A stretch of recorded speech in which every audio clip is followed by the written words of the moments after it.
Bonjour à tous. Comme vous le savez sûrement, dans le peuple juif, on fait très attention à être unis. De plus, on fait attention de ne pas dire de mal, de lashon hara, de la médisance sur des autres. Aujourd'hui, on va voir que cela a commencé avant même qu'on devienne le peuple juif. Dans la paracha de la semaine, Shemot, la Torah nous raconte que le peuple juif était en Égypte avec le roi pharaon Paro, qui a ordonné que tous les garçons, il faut les jeter dans le fleuve. Cela est arrivé aussi à Moshe, à Moïse. Au bout de 3 mois, sa mère ne pouvait plus le cacher, lui a fait un berceau et l'a mis dans le fleuve. La fille de Pharaon, Bathia, était à côté du fleuve et a vu un petit berceau. Elle a dit sûrement c'est un enfant juif. Elle a pris cet enfant. Elle a cherché une égyptienne pour l'allaiter, mais Moshe n'allaitait d'aucune égyptienne. Puis, la mère de Moshe passa par là-bas, elle s'appelait Yocheved. Donc, Bathia a demandé à Yocheved, peut-être, vous pouvez allaiter cet enfant pour 24 mois et je vous payerai. Ce qui a été fait. Après cela, Moshe a grandi dans la maison de Pharaon, en tant que le fils de Bathia. Il était nommé pour de très hautes fonctions. Et un jour, lorsqu'il est sorti, il a vu un juif qui était frappé par un Égyptien. Moshe a tué l'Égyptien. Le lendemain, lorsqu'il sortit, il a vu un juif qui levait la main sur un autre juif. Moshe l'a réprimandé. Le juif lui a dit, « Tu veux me tuer comme tu as tué l'Égyptien hier ?» Ah, Moshe a eu peur et il a dit, « Maintenant, la chose s'est sue. » Qu'est-ce que ça veut dire Moshe a eu peur? Moshe a eu peur que le peuple juif ne mérite pas d'être délivré. Car il a dit, parmi le peuple juif, il y a des gens qui font du lashon hara, la médisance, qui disent du mal sur d'autres juifs. Qu'est-ce que ça veut dire? Maintenant la chose s'est sue. La chose s'est sue. Pourquoi le peuple juif est en esclavage plus que toutes les autres nations? C'est parce qu'il y a des gens qui disent du lashon hara. On sait que dire du mal, c'est quelque chose qui est très très grave, à tel point que nos sages disent c'est aussi grand, aussi grave que l'idolâtrie, l'adultère est tué. On sait aussi ce que nos sages disent, qu'à l'époque du roi David, les Juifs étaient pieux, ils allaient à la guerre et pourtant il y avait des morts, parce que parmi eux il y avait des délateurs. Tandis qu'à l'époque du roi Achav, lorsqu'ils étaient tous des idolâtres, et pourtant ils revenaient sains et saufs de la guerre. Pourquoi? Parce qu'il n'y avait pas de délateurs parmi eux. Donc on voit que c'est, en effet, c'est très important. Mais quand même, il faut comprendre plusieurs choses. Premièrement, comment le fait de dire du lashon hara, du mal sur un autre juif, est encore plus grave que le fait qu'en Égypte, on sait, il y avait des juifs qui faisaient l'idolâtrie. De même, ces gens-là ont voulu dénoncer Moshe à Pharaon, et c'est d'ailleurs ce qu'ils ont fait. Et pourtant, Moshe ne dit pas « Ah là là, je vois qu'il y a des dénonciateurs ». Non, ce qui dérangeait Moshe, c'est le fait qu'il y avait des gens qui disent du mal les uns sur les autres, du lashon hara. Troisième chose qu'il faut comprendre, pourquoi Moshe, d'abord il a peur, il dit « Ah, peut-être, ils n'ont pas le mérite d'être délivrés ».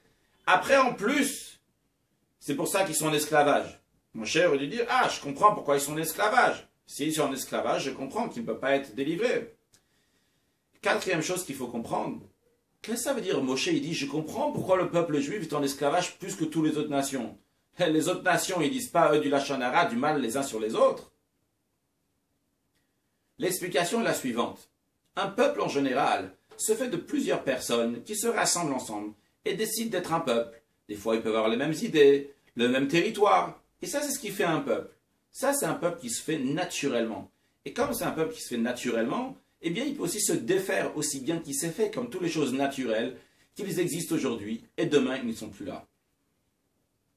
Mais le peuple juif n'est pas un peuple naturel, et un peuple qui est éternel. Et la raison pourquoi il est éternel, c'est parce que Dieu a choisi le peuple. C'est Dieu qui a fait ce peuple. C'est pas juste parce que c'était des gens qui étaient de la descendance de Abraham, Yitzhak et Yaakov, des patriarches, et ils se rassemblaient ensemble, ils avaient peut-être des mêmes idées. C'est pour cela qu'ils vont être un peuple. C'est parce que Dieu a décidé. Et Dieu ne l'a décidé pas par rapport aux qualités que le peuple va avoir, mais tout simplement par son propre choix. Quand on dit un vrai choix, c'est qu'il n'y a rien qui me force à choisir telle chose plus qu'une autre. Si je donne à quelqu'un, est-ce que tu veux un petit morceau de terre ou un morceau d'or, en général, quelqu'un va dire un morceau d'or. Pourquoi? Parce qu'il peut faire plus de choses avec le morceau d'or que le morceau de terre. Ce n'est pas un choix que tu lui as donné, c'est évident, en général, c'est ce qu'il va choisir. La même chose aussi, si on va dire, il y a quelqu'un qui est comme ci ou comme ça, tu vas choisir en fonction de ce que tu préfères, mais ce n'est pas un vrai choix. Un vrai choix, c'est tout simplement parce que j'ai décidé de prendre cette chose-là, même s'il n'a pas telle qualité ou l'autre qualité, ça ne change strictement rien pour moi. C'est une décision. Quand on dit que Dieu a choisi le peuple juif, ce n'est pas un simple choix. C'est le fait qu'il a dit, je veux ces personnages-là. Ils peuvent des idolâtres, il peut y avoir des dénonciateurs parmi eux. Cela ne change strictement à rien à ce que j'ai décidé.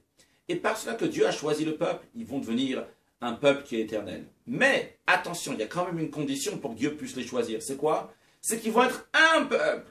Que ce peuple-là soit uni. Si il y a l'un et l'autre, ils ne s'entendent pas, ils sont dissociés l'un de l'autre, eh bien, on pourra strictement rien faire ensemble.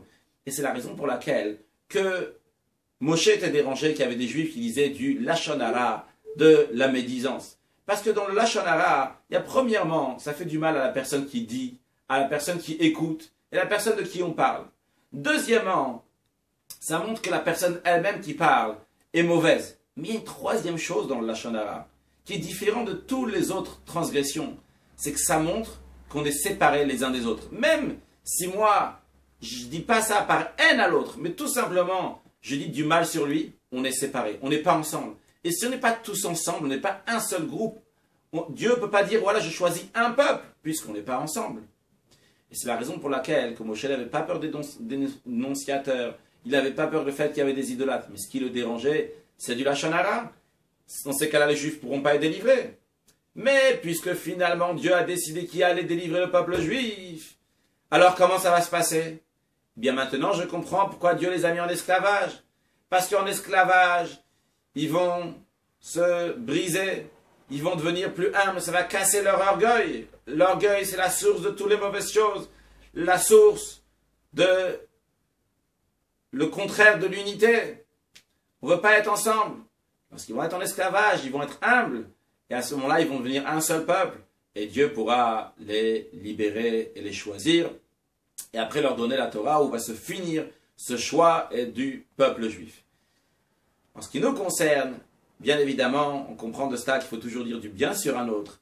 Mais aussi, on sait que la destruction du deuxième temple a été à cause de la haine gratuite et par l'amour gratuit. Par cela, comme on dit dans la prière, O Yoshieno Veigaleno, aïe aïe aïe aïe, Shenit Bekarov, Dieu va nous délivrer une deuxième fois comme il a fait en Égypte, il va nous délivrer de nos jours avec la venue de Mashiach très prochainement, une excellente journée.